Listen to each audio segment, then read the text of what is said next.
सबसे पहले हम इम्पॉर्टेंट बैचेस के बारे में जान लेते हैं। गाइज़, ये हमारे बहुत ही इम्पॉर्टेंट बैच जो हैं अनअकैडमी प्लस पे स्टार्ट हो रहे हैं, जैसे कि एसएससी सीजीएल 2020 टू 21 एग्ज़ाम्स के लिए। ये बहुत ही बेसिक से लेकर एडवांस बैच होगा, हिंदी मीडियम और इंग्लिश मीडियम वालों के लिए, बोथ के लिए एग्ज़ाम। आप अगर मीडियम है आपका, आप दोनों मीडियम में ये पर्टिकुलर कोर्स जो है वो ले सकते हैं। 1 फरवरी 2021 से ये बैच जो है वो स्टार्ट हो रहा है। इसी के साथ साथ हमारा एसएससी सीजीएल 2021 के लिए एग्ज़ाम के लिए भी हमारा जो है दूसरा बैच आपका आया है, जो कि 1 फरवरी से है। साथ ही साथ बहुत ही इंपॉर्टेंट बैच जिसमें मैं भी आपकी हूँ, सीईटी ब्रह्मास्त्र बैच, ये भी आपका स्टार्ट हो रहा है। ये भी अगेन 1 फरवरी से है। आप अगर देखोगे ये तीनों के तीनों बैचेस के साथ और भी कॉम्प्लीमेंट्री बैचेस जो हैं हमारे चल रहे हैं, जैसे master stroke batch, foundation batch, complete advance arithmetic batch, जो कि आपके अभिनय सर के द्वारा है, और साथ ही साथ हमारा टारगेट जीडी बैच भी चल रहा है।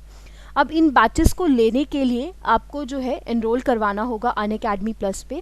अनअकैडमी प्लस में आप सभी एजुकेटर्स की क्लासेस जो है वो ले सकते हैं। यहाँ पर हमारे डिस्काउंट प्राइसेस जो हैं वो अब इंक्रीज़ हो चुके हैं, यानी कि पहले जो थी हमारी 6,000 रुपये फ़ीस होती थी 1 साल की, अब 6,500 रुपया हो चुकी है। बट इसमें से भी आपको लेस मिल जाएगा अगर आप कोड यूज़ करते हैं यशिका वाईटी। यशिका वाईटी आप यूज़ करिएगा, आपको 10% इसमें डिस्काउंट आराम से मिल जाएगा। तो यहाँ पर अगर आपको ये सारे बैचेस में इनरोल करवाना है तो आपको ये कोड जो है वो इस्तेमाल करना पड़ेगा, राइट। तो ये डिस्काउंट कॉम्बो भी हमारा चल रहा है 2021 का, जिसमें आप एसएससी, बैंक और रेलवे तीनों की सब्सक्रिप्शन एक साथ ले सकते हो। यहाँ पर भी आपको लेने के लिए एक कोड को इस्तेमाल करना है, यशिका वाईटी, राइट। तो चलिए अब आगे के क्वेश्चंस जो हैं हम डिस्कस कर लेते हैं, सिंपल सी बात। ओके, सो यहाँ पर आगे बात करते हैं। अब यहाँ पर आगे कुछ बातें समझिए। जो मेटल ऑक्साइड्स होते हैं बहुत ही बेसिक इन नेचर होते हैं, बट सम ऑक्साइड जैसे कि aluminium oxide, zinc oxide show both acidic as well as a basic behaviour. आपको पता है कि बेसिक का मतलब क्या है, एसिडिक का मतलब क्या है। सच मेटल ऑक्साइड्स क्या करते हैं, रिएक्ट करते हैं एसिड्स के साथ भी as well as a base के साथ भी, क्या प्रोड्यूस करने के लिए, सॉल्ट। ये हमने अभी अभी चैप्टर में ही किया था कि जब हम बेस के बारे में बात करते हैं तो बेस एसिड्स के साथ जो है रिएक्ट कर कर क्या बनाता है, आपका सॉल्ट बनाता है। इसी तरीके से आपने ये सारी चीज़ें करी थी, राइट। तो इनको हम क्या बोलते हैं, एम्फोट्रिक ऑक्साइड बोलते हैं। Most of the metal oxide, जितने भी ऑक्साइड मोस्ट ऑफ द हैं वो इनसॉल्युबल होते हैं वाटर में, बट कुछ ऐसे होते हैं जो डिजॉल्व हो जाते हैं, उनको हम बोलते हैं अल्कालीज। उसी के साथ ऑल मेटल्स जितने भी हैं वो आपके ऑक्सीजन के साथ रिएक्ट करेंगे एट द सेम रेट, ये ज़रूरी नहीं है, वो डिपेंड करेगा कि वो कौन सा मेटल है, राइट। तो जैसे मेटल पोटाशियम एंड सोडियम, ये बहुत विगरसली रिएक्ट करते हैं आपके ऑक्सीजन के साथ, कैच कर लेते हैं फायर। दैट्स वाई इनको हम किस में रखते हैं, केरोसिन ऑयल में, इनको प्रोटेक्ट करने के लिए। एग्जामिनर आपसे पूछेगा कि कौन से आपके इनमें से मेटल्स हैं जिनको केरोसिन ऑयल में रखा जाता है, अगर वो जो है ताकि वो आग ना पकड़ ले, ठीक है। At ordinary temperature the surfaces of metal जैसे कि such as magnesium, aluminium, zinc, lead are covered with a thin layer of oxide. The protective oxide layer prevents the metal for further oxidation. अब ये वाली line तो आपको लग रही होगी बहुत typical, but one of the most important point. अब देखो, आपने आयरन के बारे में सुना कि आयरन जो होता है वो रस्ट करता है ना, हमने ये किया था केमिकल प्रोसेस में। तो होता क्या है, जैसे कि एल्यूमिनियम, मैग्नीशियम जो होते हैं, जिंक होते हैं, इनको क्या करते हैं, इन्हीं की ऑक्साइड के लेयर के साथ कवर कर दिया जाता है ताकि ये आपके ऑक्सीजन को कैरी ना करें और एक तरीके से ऑक्सीडेशन प्रोसेस पे ना जाए, ठीक है, ताकि कोरिजन ना हो। तो ये काफ़ी इंपॉर्टेंट क्वेश्चन है कि किन मेटल्स को किया जाता है। उसी तरीके से iron does not burn on heating. जब आप आयरन को हीट करते हो तब ये बर्न नहीं करती, बट आयरन फीलिंग्स जो होती हैं वो बहुत ही जल्दी बर्न हो जाती हैं और फ्लेम्स वगैरह निकालती हैं, छोटे छोटे होती हैं, राइट। तो ये आपको पता होना चाहिए कि आयरन जो होती है बर्न नहीं होती है हीट करने पर, पिघलता है आयरन। इसी तरीके से जब हम बात करते हैं कुछ नोबल मेटल की, जैसे कि सिल्वर एंड गोल्ड, ये रिएक्ट ही नहीं करते ऑक्सीजन के साथ, चाहे आप हाई टेम्परेचर पे क्यों ना रख लो, ठीक है। तो यहाँ पर आपको ये याद रखना है। इसी तरीके से एक होती है आपकी, जैसे मैंने आपको बताया कि एल्यूमिनियम को एल्यूमिनियम ऑक्साइड की लेयर के साथ कोट किया जाता है ताकि वो कोरिजन ना करे, ठीक है। इसको हम क्या बोलते हैं, एनोडाइजिंग, ठीक है। It is a process of forming a thick oxide layer of aluminium ताकि वो कोरिजन से बच सके। तो ये आपसे जो है क्वेश्चन एग्जामिनर बार बार पूछेगा, ये याद रखिएगा। उसके बाद यहाँ पर अब तो हमारी बात हो गई भाई कि जो आपके मेटल्स होते हैं जी, ये आपके किस तरीके से जो है आपका रिएक्ट करते हैं, है ना। तो यहाँ पर अगर हम बात करें आगे के बारे में, एक और चीज़ आपको पता होनी चाहिए कि मेटल्स एक तो आपके किस तरीके से रिएक्ट करते हैं ऑक्सीजन के साथ, साथ साथ में कौन कौन सी एक्सेप्शंस हैं मैंने बताई, वो आपको इसमें याद रखनी है। अब हम करने वाले हैं कि जो मेटल्स है वो आपके वाटर के साथ किस तरीके से रिएक्ट करते हैं। कहता है मेटल रिएक्ट्स विद वाटर। अब यहाँ पर ये क्या बना लेंगे, हाइड्रोक्साइड। हमेशा याद रखना water is equal to hydro, तो वो क्या बना लेंगे, हाइड्रोक्साइड, ऐसे याद रख लेना अगर भूलता है तो यहाँ पर वो क्या कहते हैं, produce a metal oxide and a hydrogen gas. तो metal oxide that are soluble in water, and ये सॉल्यूबल होते वो इनसॉल्यूबल थे। तो जैसे यहाँ पर एग्जांपल के तौर पर आप देख लो, अगर कोई सोडियम एंड पोटाशियम है, सो वायलेंट होते हैं तो ये हाइड्रोजन गैस निकालते हैं। अब यहीं से ये क्वेश्चन बनेगा कि जब सोडियम रिएक्ट करता है तो कौन सी गैस निकलती है भाई, हाइड्रोजन गैस निकलती है, ये पता होना चाहिए आपको, ठीक है। This is very very important, right. So ये आपको बिल्कुल याद रखना है।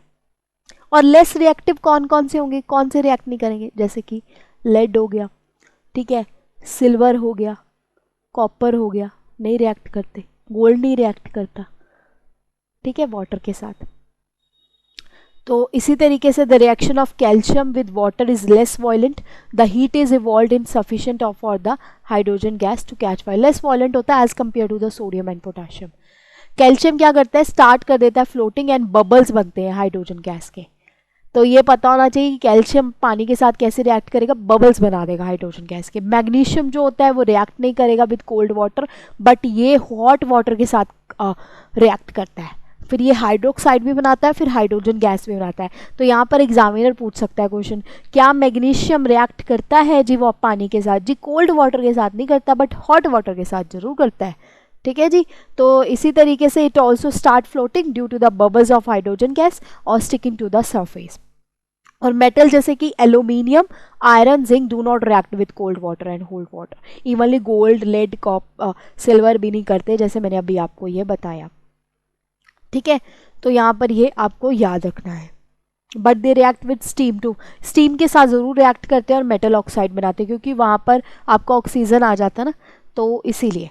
तो ये आपके मेटल की रिएक्शंस थी कि किस तरीके से पानी के साथ और आपका जो है एक तरीके से एयर के साथ जो है मेटल रिएक्ट करते हैं, ठीक है। अब हम समझने वाले हैं कि जब हम बात करते हैं मेटल्स के बारे में, तो मेटल्स एसिड्स के साथ कैसे रिएक्ट करते हैं। तो again it's a very easy concept. अब बात कर रहे हैं मेटल्स रिएक्ट करते हैं एसिड्स के साथ कैसे। देखो, metals react with acids to produce metal salts and hydrogen gas. तो मेटल जब भी आपके एसिड्स के साथ रिएक्ट करेंगे तो वो क्या बनाएंगे, मेटल के सॉल्ट और हाइड्रोजन गैस जो है वो निकलेगी, ठीक है। बट अगर आप निट्रिक एसिड लो, ये हमने किया था अगर आपको याद होगा, अगर आप निट्रिक एसिड लेते हो तब आपकी हाइड्रोजन गैस जो है वो इवॉल्व नहीं करती, याद होगा आपको, ठीक है। सो ये ऑलरेडी यहाँ पर शायद लिखा हुआ है, मैंने देखा नहीं, ओके। आगे बात करते हैं। बट जैसे हम मैग्नीशियम और मैग्नीज के बारे में बात करते हैं, ये डिल्यूट के साथ जो है बहुत ही ज़्यादा रिएक्ट करता है और to evolve hydrogen gas, okay. तो ये भी आपको पता होना चाहिए। इसी के साथ साथ अगर देखा जाए आगे, तो यहाँ पर आपको एक चीज़ याद रखनी है कि किस तरीके से रिएक्टिविटी रहती है। गाइस इसको अभी आप होल्ड पे रखो, रीज़न ये है कि मैं आपको अभी एक एक मेटल के बारे में जब बताऊंगी ना तब ये आपका काम में आएगा। तो अभी हम इसको छोड़ेंगे, वेट करो थोड़ा, धीरे धीरे कर कर ये भी आपको मैं बताती हूँ जब हम मेटल्स के आगे वाले कॉन्सेप्ट सीखेंगे।